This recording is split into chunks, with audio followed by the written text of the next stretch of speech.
hello friends Jai Jagannath good morning welcome back to my mini blog मुझे मोर सकाल सब कम सारिकी एबे पड़ी आसी रोषे घर को काली आमर जेहेतु जागर थिला जागर तो उपास किसी खिया नाला आज सकाल सकाल पखाल खिया हे से मार्केट रू आग आमर साग पलि आसी ये हूँ छतु यहाँ तो कि छतु मु तो तार ना जानी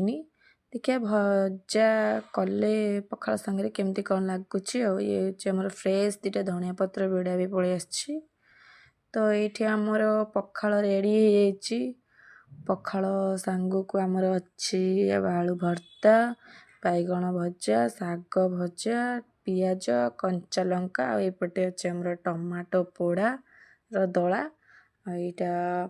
छतु आलू भजा होता तो आमर स्पेशल जिनस आंबुल रसुण पियाज